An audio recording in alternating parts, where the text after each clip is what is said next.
बोलो जयकारा बोल मेरे श्री गुरु महाराज की जय। श्री परमहंस दयाल जी महाराज की जय। कृष्ण कन्हैया लाल की जय। राधे रानी की जय। श्रीमद् भागवत महापुराण का पाठ श्रवण करने के लिए, उसका रसपान करने के लिए एकाग्रचित होकर बैठेंगे। हर श्वास श्वास में सुमिरन चलता रहेगा और ये भान करिए कि प्रभु हमारे साथ हैं। अपनी चित्त वृत्तियों को बिल्कुल एकाग्र कर लीजिए और बड़े प्रेम से छठा स्कंद हम श्रवण कर रहे हैं। आगे का पाठ श्रवण करेंगे। सर्वप्रथम अपने सतगुरुदेव भगवान जी के श्री चरण कमलों में लाखों करोड़ों बार दंडवत प्रणाम करते हैं, जिनकी कृपा दृष्टि से ये सब कार्य संपन्न हो रहा है, वो ही कर रहे हैं। राधे रानी और कृष्ण कन्हैया के चरणों में भी शत शत नमन करते हैं, दंडवत प्रणाम करते हैं। हरे रामा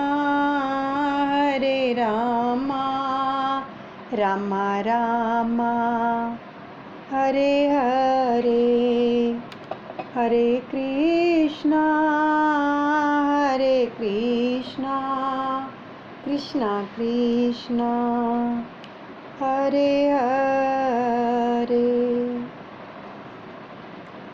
कल छठे स्कंद में हमने श्रवण किया था कि किस प्रकार से राजा चित्रकेतु शिव पार्वती को लौकिक दृष्टि वश काम भाव से देखने लगे, क्योंकि माँ पार्वती उनकी गोद में बैठी थी, तो ये भाव आते ही उसका पतन हो गया।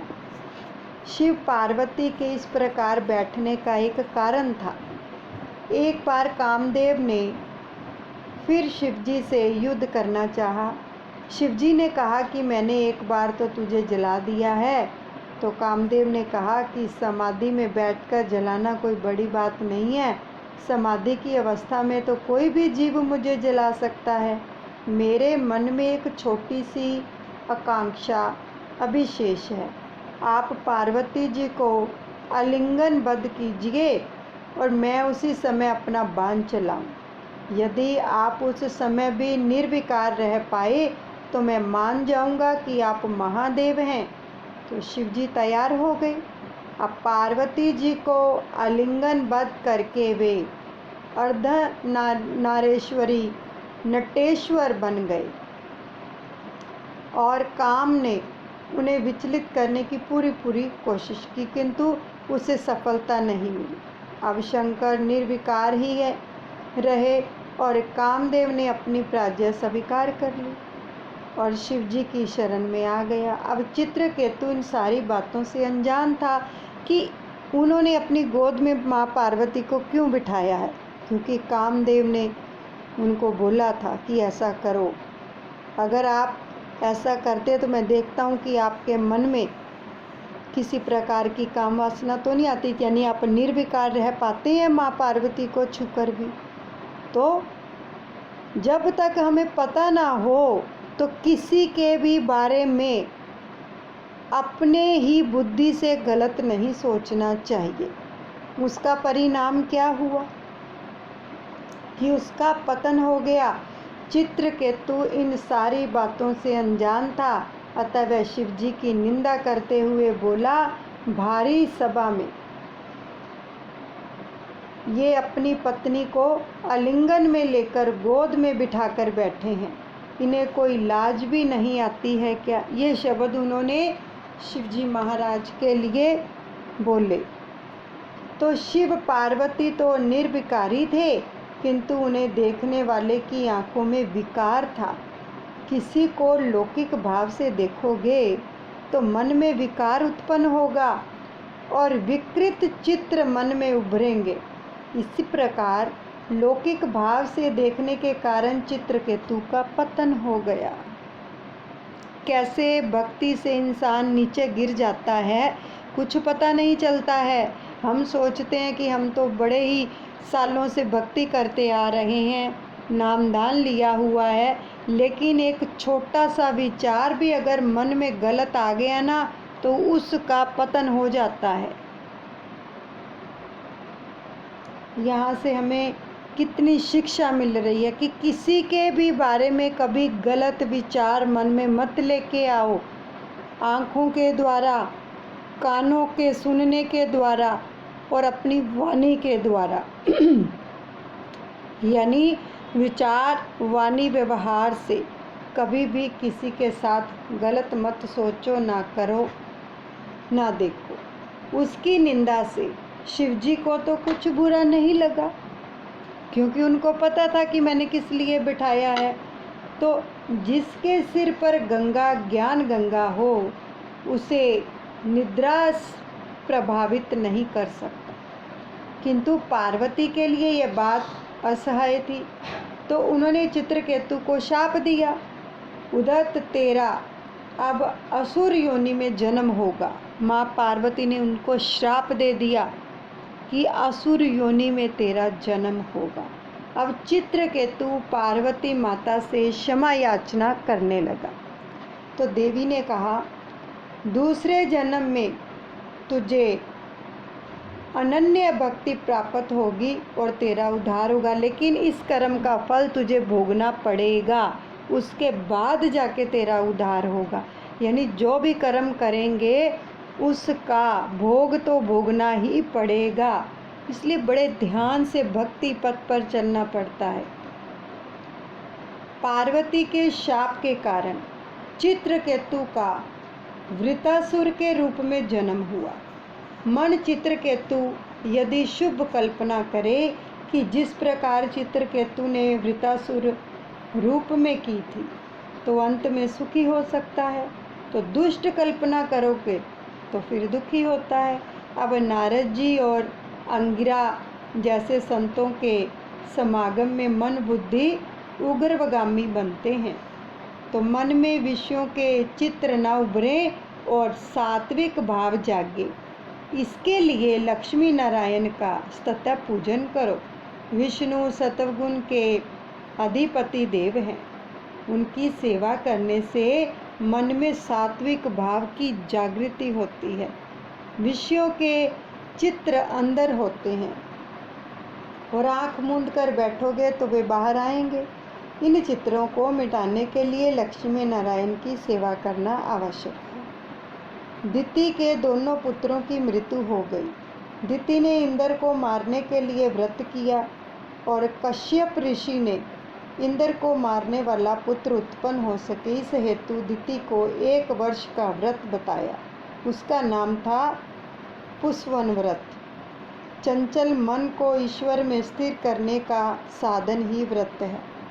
व्रत से मन की चंचलता घटती जाती है और ईश्वर में स्थिरता बढ़ती जाती है। मन को ईश्वर में लगाए रखने का साधन ही व्रत है।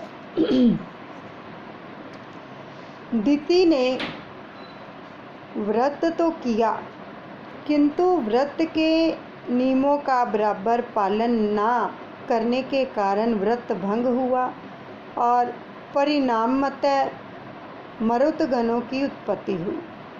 भेद बुद्धि ही दिति है। चंचल मनोवृत्ति को एक ही स्थान पर स्थिर करके एक को अनेक में निहारा जाए, तभी व्रत सफल होता है। भेदभाव के कारण दिति के व्रत का भंग हो गया और अब दिति ने इंद्र से कहा कि ये मेरी संतानें हैं, किंतु उनकी गणना देवों में होगी। अब दिति के मन में इंद्र के लिए कुभाव नहीं रहा और इन मृत्युगणों की उत्पत्ति का वर्णन करके स्कंद की कथा यानी कि 6वें स्कंद की यहाँ पर समाप्ति की गई। श्री कृष्ण गोविंद हरे मुरारे, हे नाथ नारायण वासुदेवा। श्री कृष्ण गोविंद हरे मुरारे, हे नाथ नाथ नारायण वासुदेवा। गाइए प्रेम से, प्रभु के नाम का उच्चारण कीजिए।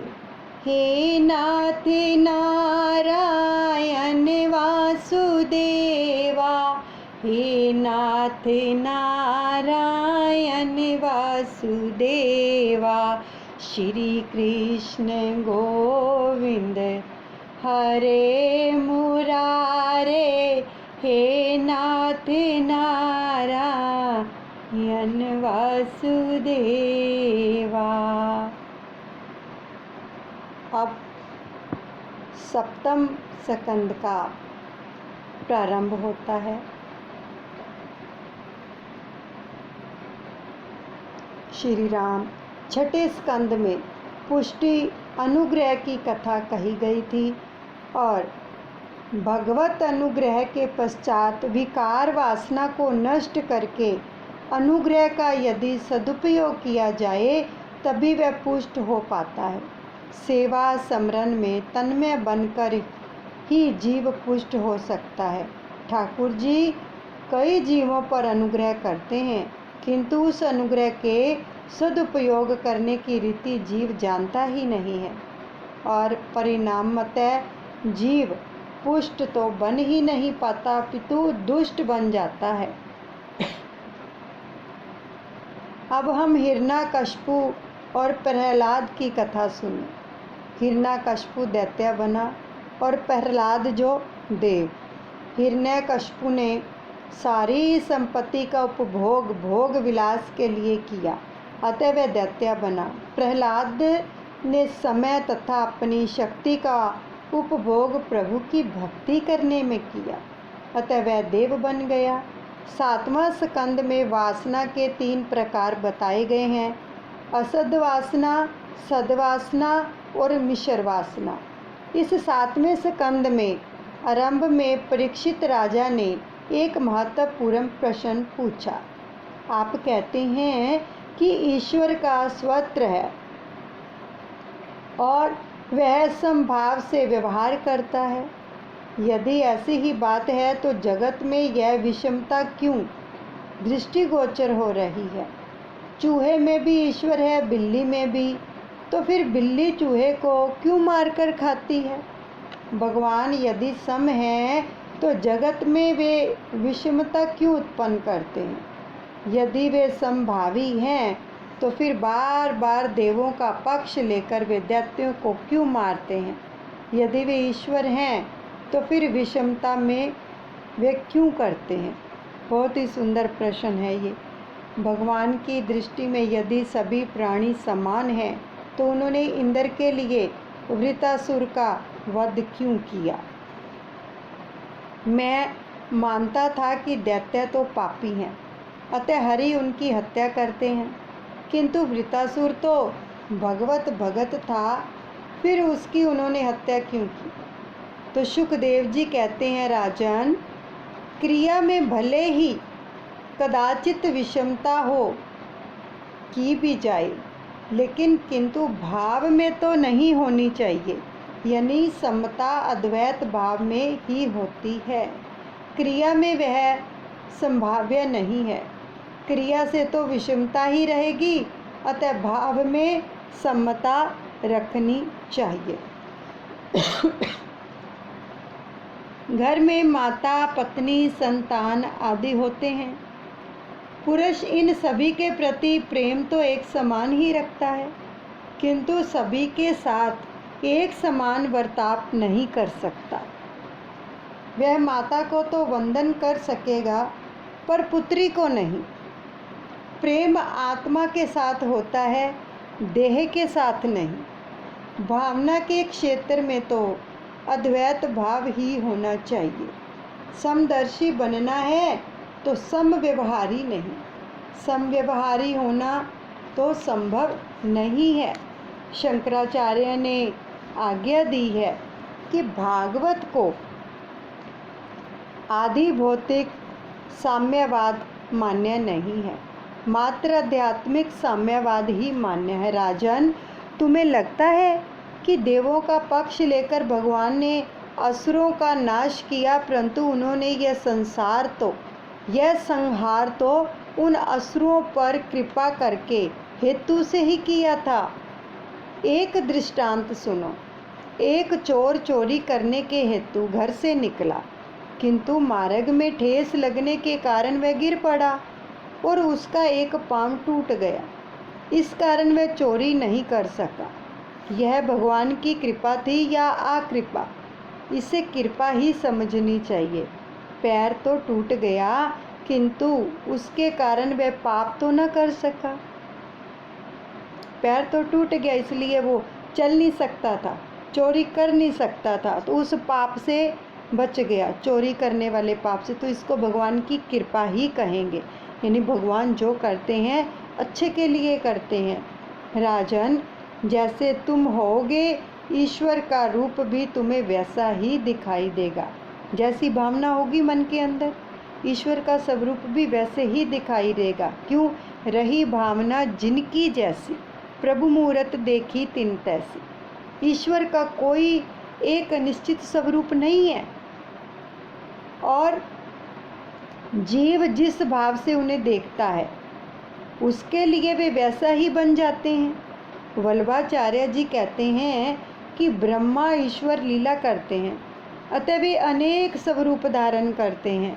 और शंकराचार्य जी कहते हैं कि ब्रह्मा सर्वव्यापक है और निर्विकार है। उस ब्रह्मा की कोई क्रिया नहीं है।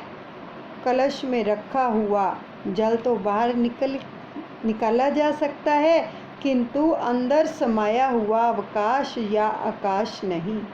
ईश्वर को कोई बाहर नहीं निकाल सकता। ईश्वर में माया से इस क्रिया का अध्यारोप किया गया है। यह वेदांत का सिद्धांत है। माया की क्रिया ईश्वर के अधिष्ठान में आभासित होती है। लोग गाड़ी में बैठकर अहमदाबाद जाते हैं और अहमदाबाद में गाड़ी के पहुंचने पर वे कहते हैं कि अहमदाबाद आ गया, किंतु यह आने की क्रिया उस नगर की नहीं, गाड़ी की है। नगर तो चलकर नहीं पास आता ना, किसी ने कहीं जाना हो, गाड़ी चलकर जाती है तो वो नगर आता है। ईश्वर निराकार रूप से सर्वत्र व्यापक है। ईश्वर यदि किसी स्थान पर आवागमन करेगा तो उन्हें सर्वव्यापक कैसे कहा जा सकेगा? किसी भी स्थान पर जिसका अभाव ना हो उसे ही सर्वव्यापी कहा जा सकता है। और आचार्य शंकर का मत है कि ईश्वर निष्क्रिय है। माया के कारण ही उनमें क्रिया का भास होता है, पर वास्तव में भगवान कुछ भी नहीं करते, अतः उनमें विषमता नहीं है।